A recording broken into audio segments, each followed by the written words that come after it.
कुल कार्तिक मातम की जय। 18वां अध्याय।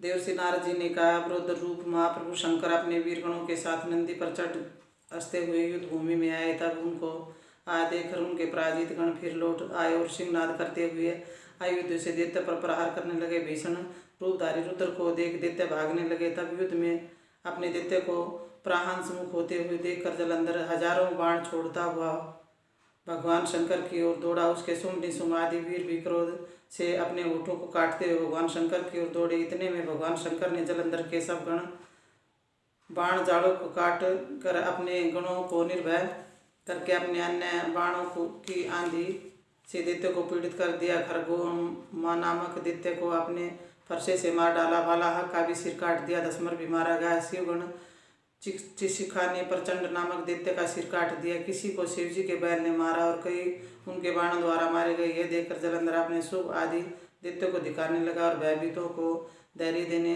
लगा, पर किसी प्रकार की भयग्रस्त दैत्य दोबारा युद्ध भूमि में आने को तैयार न हुआ। दैत्य सेना ने पलायन किया।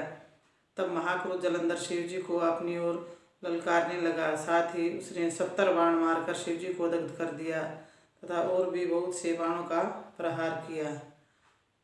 शिवजी उसके बाणों को काटते हुए यहाँ तक कि उन्होंने जलंधर की ध्वजा, छत्र और धनुष को भी काट दिया, परंतु 7 बाण मारकर उसके शरीर में आघात पहुँचाया। धनुष के कट जाने से जलंधर ने एक प्रचंड बाण मारकर उसकी गदा के टुकड़े टुकड़े कर दिए।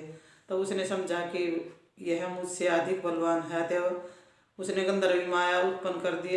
अनेक गंधर्व और अप्सराओं के गण उत्पन्न हो गए। वीणा और मृदंग आदि बाजों के साथ नृत्य और गान होने लगे। इससे अपने गणों सहित रुद्र भी मोहित हो गए। उन्होंने युद्ध बंद कर दिया। फिर तो काम मोहित जलंधर बड़ी शीघ्रता से त्रिनेत्र भगवान शंकर का रूप धारण करके वृषभ पर बैठकर पार्वती के पास जा पहुंचा। उधर जब पार्वती ने अपने पति को आता हुआ देखा तो सखियों का साथ त्याग दिया और आगे आई। पार्वती को देखकर कामातुर जलंधर का वीर्य पतन हो गया और उसके पतन से वह जड़ भी हो गया। गौरी ने उसे दानव समझा। वह अंतर ध्यान होकर उत्तर की ओर मानस पर चली गई।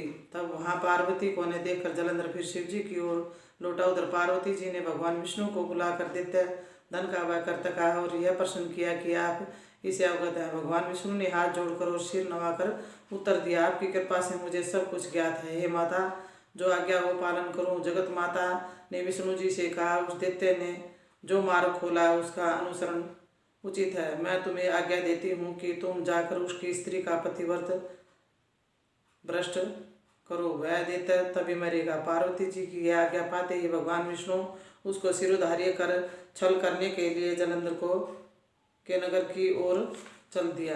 बोल कार्तिक मातम की जय।